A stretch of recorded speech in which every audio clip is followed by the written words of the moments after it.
एक जंगल में टूनी चिड़िया अपने दो बच्चों के साथ रहती थी। एक दिन सारे पक्षी एक तरफ उड़कर जा रहे थे। माँ, क्या हुआ है? ये सब पक्षी इतनी जल्दी उड़कर क्यों जा रहे हैं? तभी टूनी चिड़िया कालू कौवे से पूछती है, क्या हुआ है कालू भैया? सब पक्षी इतनी जल्दी में क्यों है? टूनी बहन, कुछ दिनों में जंगल में बहुत ज्यादा सर्दी पड़ने वाली है, इसलिए सब पक्षी नारियल के पेड़ से पत्ते लेने के लिए जा रहे हैं ताकि वो अपना घर पक्का और सुरक्षित कर सके। सुनो बहन, तुम भी जल्दी जाओ। अब टूनी चिड़िया भी नारियल के पेड़ से पत्ते लेने के लिए जाती है, लेकिन वहाँ बहुत लंबी लाइन थी। तभी तोता बोलता है, देखो तो सही टूनी चिड़िया, हम सुबह से लाइन में खड़े हैं और तुम आखिरी में आकर पहले पत्ते तोड़ना चाहती हो। जाओ, जाकर लाइन में लगो। अब टूनी चिड़िया उड़कर अपने टूटे फूटे पुराने घोंसले में आ जाती है। क्या हुआ माँ, आपको पत्ते नहीं मिले? बेटा, मैं शाम को चली जाऊंगी, अभी बहुत भीड़ थी। अब टूनी चिड़िया शाम को नारियल के पेड़ से पत्ते लेने के लिए जाती है, लेकिन सब पत्ते खत्म हो गए थे। अब सब पक्षी अपना मजबूत घर बनाते हैं। ऐसे ही काफी दिन गुजर जाते हैं। जंगल में बहुत तेज सर्दी पड़ती है। बेचारी टूनी चिड़िया ठंड से अपने बच्चों के साथ कांप रही थी। वो कौवे के पास जाती है। सुनो कालू कौवे, आज रात तुम मुझे और मेरे बच्चे को अपने घर में रहने दो। नहीं टूनी बहन, मेरे बच्चे भी हैं। जाओ, तुम किसी और से मदद मांग लो। बेचारी टूनी चिड़िया सबसे मदद मांगती है, लेकिन कोई भी पक्षी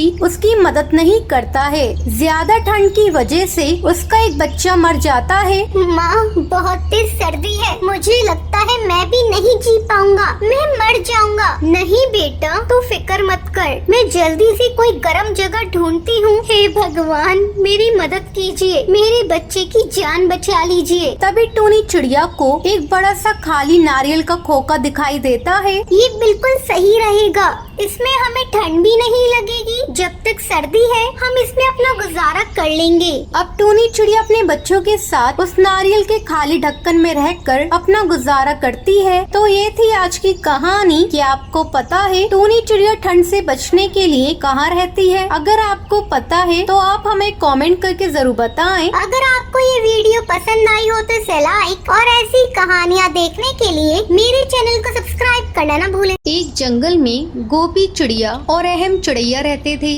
गोपी चिड़िया बहुत ही ज्यादा समझदार चिड़िया थी, वही अहम चिड़ैया आलसी और कामचोर चिड़ैया था। वो दोनों हर रोज एक साथ दाना ढूंढने के लिए जाते थे। एक दिन गोपी चिड़िया और अहम चिड़ैया खाना ढूंढने के लिए जाते हैं। तभी वो वहाँ पर कुछ दाल चावल पड़े हुए देखते हैं। अहम चिड़ैया गोपी चिड़िया से कहता है, सुनो गोपी चिड़िया, तुम इन दाल चावल की खिचड़ी बना दो। तुम बहुत ही अच्छी खिचड़ी बनाती हो, सुबह से भूखा हूँ मैं। ठीक है अहम चिड़ैया, मैं बना देती हूँ। अब वो दोनों जंगल में खिचड़ी बनाने लगते हैं। उस खिचड़ी की खुशबू पूरे जंगल में आ रही थी। तभी अहम चिड़ैया सोचता है, ओहो, कितनी भूख लग रही है। अगर ये आधी खिचड़ी खाई तो पेट नहीं भरेगा, और वैसे भी कितनी अच्छी खुशबू आ रही है। मुझे कैसे भी करके गोपी चिड़िया को यहाँ से दूर भेजना होगा। तभी वो गोपी चिड़िया से कहता है, सुनो गोपी चिड़िया, हम नहा कर आते हैं, अभी खिचड़ी भी गर्म है। हाँ अहम चिड़ैया, तुम सही कह रही हो, चलो नहाकर आते हैं, आज वैसे भी बहुत गर्मी है। अब वो दोनों चले जाते हैं। तभी अहम चिड़ैया आता है और सारी खिचड़ी खाकर घोंसले में सो जाता है। गोपी चिड़िया उससे कहती है, क्यों रे अहम चिड़ैया, तूने सारी खिचड़ी खा ली, मेरे लिए बिल्कुल भी नहीं बचाई, खद्दू कहीं का। नहीं गोपी चिड़िया, मैंने नहीं खाया, पता नहीं कौन खा गया। अब वो दोनों लड़ने लगते हैं। तभी वहाँ पर कोकिला मैना आती है। क्या हुआ गोपी चिड़िया, तुम दोनों लड़ क्यों रही हो? फिर गोपी चिड़िया कोकिला मैना को सारी बात बताती है। वो कहती है, चलो तुम दोनों लड़ो मत, मेरे पास खाना बचा है, तुम दोनों वो खा लो, तुम्हें भूख लगी होगी। हाँ कोकिला मैना,